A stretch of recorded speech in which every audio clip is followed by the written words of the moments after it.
আসসালামু আলাইকুম ভিউয়ার্স। গত কিছুদিন ধরে আমাদের আ বাংলাদেশী ভাইয়েরা আর কলকাতার কিছু কাউয়াগল আছে।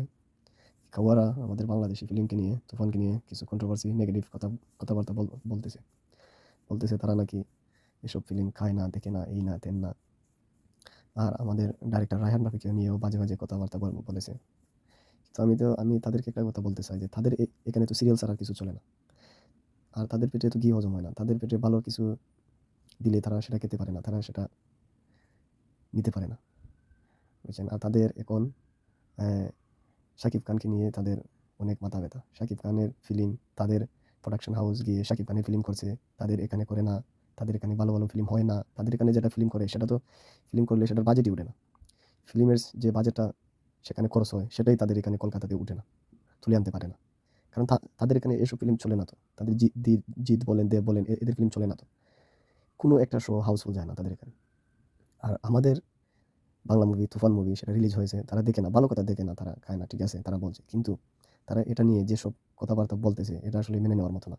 আমাদের বাংলাদেশের কিছু ইউটিউবার ভাইদের নিয়ে খারাপ, খারাপ কথাবার্তা বলতেছে। শাকিব খানকে নিয়ে খারাপ, খারাপ কথাবার্তা বলতেছে। রায়হান রাফিকে নিয়ে যে এটা ফিল্ম ডাইরেক্টর অ্যা তুফান মুভি বানাইছে তাকে নিয়ে খারাপ, খারাপ কথাবার্তা বলতেছে। এরা তো ভাই জেলাস। কারণ তাদের এখানে এই ধরনের ফিল্ম হয় না। বুঝছেন না? তাদের এখানে এই ধরনের ফিল্ম হয় না। তারা এটা নিয়ে জেলাস। বুঝছেন না? তাদের এখানে যে কয়টাই মুভি হয় সেটা হলো কপি মুভি। কপি করে সাউথ ইন্ডিয়ান থেকে কপি করে, কিছু, কিছু ইন্ডিয়ান থেকে কপি করে, বুঝছেন না? তারা কপি করেই তাদের চলে, কোনো মন্তে চলে। কিন্তু তারা বাজেটটা উঠে না করেই তারা সেই ধরনের বিগ বাজেটের মুভি করতে পারে না। আর আমাদের এখানে বাংলাদেশে ১০ কোটি হোক, ১৫ কোটি হোক, ৮ কোটি হোক, যে মুভি করে সেটা সুপারহিট হয়ে যায়। ব্লকবাস্টার হয়ে যায়। সেটা আপনার অ্যা যে টাকাই খরচ করে সেটা তুলে এনে আরো তারা লাভ করে। এটা তাদের এখানে হয় না, তারা জেলাস। বুঝছেন না? আর তুফান মুভি রিলিজ হইছে, হওয়ার পরেই তারা শুধু এটা নিয়ে একটা কন্ট্রোভার্সি শুরু করছে। এন-তেন যা মুখে দিয়ে আয় তাই বলে। এটা তো কাউয়া। কাউয়া তো শুধু কাউয়ার মুখে দিয়ে যা আয় তাই বলে। দেখেন না? এটা হলো কাউয়া। বুঝছেন না? কয়েকটা ইউটিউবার আছে। একটা হলো অরিত্র গায়ান না গুয়ান, অরিত্র। আরেকটা আছে সানজু না বাঞ্জু একটা। সানজু স্টেশন না বাঞ্জু স্টেশন। আরেকটা আছে কি যেন নাম? এটা আমার নামই মুখে দিয়ে আসে না রে ভাই। এটা কি একটা কাউয়ার মতোই। সেটাও খালা, দেখতে কাউয়ার মতোই। বুঝছেন না? সেটাও কাউয়া। এটা সব কয়টাই কাউয়ার মতো দেখতে। বুঝছেন না?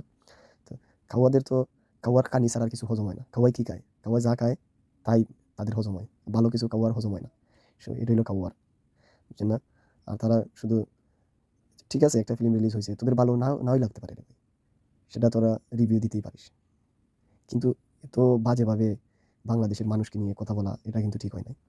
তারা বলে নাকি বাংলাদেশের মানুষ শিক্ষিত না, অশিক্ষিত, নানান খারাপ কথাবার্তা বলতেছে। তারা নাকি রুচি ভালো না। সব কয়টা নাকি অশিক্ষিত। তারা কোনো শিক্ষিত ইয়েও নাই। আরে তোদের এখানের মতো দেব আর জিৎ দে এদের মতো স্টাররা আমাদের দেশে গলি, গলি ঘুরাইতেছে। বুঝছেন না? শাকিব খানের ধারে কাছেও যেতে পারবে না তারা। বুঝছেন না? শাকিব খানের মতো অ্যা সুপারহিট ফিল্ম দিতে হলে তাদেরকে আরো যত ফিল্ম করছে এর থেকে ৩ ডাবল ফিল্ম করে দেখাইয়া তারপরে আইয়া বলিস যে শাকিব খানের ধারে কাছে তোরা আসিস। তোর দেব আর জিৎ শাকিব খানের ধারে কাছেও আসতে পারবে না। তোদের দেব আর জিতের মতো স্টাররা আমাদের দেশে গলি, গলি বুঝছস না? গলি, গলি খাওয়ার মতো খাও, খাও করতে থাকে। বুঝছস না? সো এসব কথা দিয়ে এইসব আমি তো বলতেছি কারণ আমার ভিতরে তোরা যে কথাটা বলেছিস আগে, এই কথার সবটা হইলো রিপ্লাই। আমি এই কথার রিপ্লাই দিলাম তোদেরকে। তোরা যদি পারোস আমাকে নিয়ে ভিডিও বানাস। দেখি তোদের ভিতরে দম কতটুকু আছে। বুঝছস নাই? আর এই সাকিব খানের তুফান মুভি বলি, রাজকুমার বলি, প্রিয়তমা বলি, সুড়ঙ্গ বলি বা হাওয়া বলি, পরাণ বলি, এই মুভি আমাদের দেশের বাইরে ইউকে, আপনার Europe, America, Canada, middle east যেখানেই রিলিজ হয়েছে ফাটাইয়া ব্যবসা করছে। বুঝছস নাই? তোদের কলকাতার কি কোনো একটা মুভি বাংলাদেশে রিলিজ হয়েছে? দেখাইতে পারবি? আমার এক্সপিরিয়েন্সে গত ১৫ বছরের এক্সপিরিয়েন্সে আমি দেখিনি কলকাতার কোনো মুভি ইংল্যান্ডে রিলিজ হইতে। আর তোরা তো আসোস তোদের কাউয়ার বাউয়াকে নিয়ে গর্ব করতে।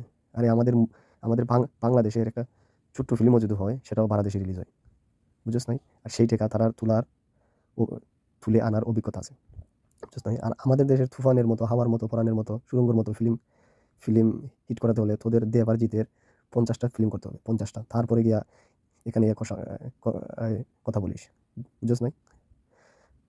সো আমি আর কোনো এসব নিয়ে আর কথা বলতে চাই না। কারণ আমার এসব কাউয়াদের নিয়ে কথা বলতে আমার রুচিতে বাধে। বুঝছস নাই?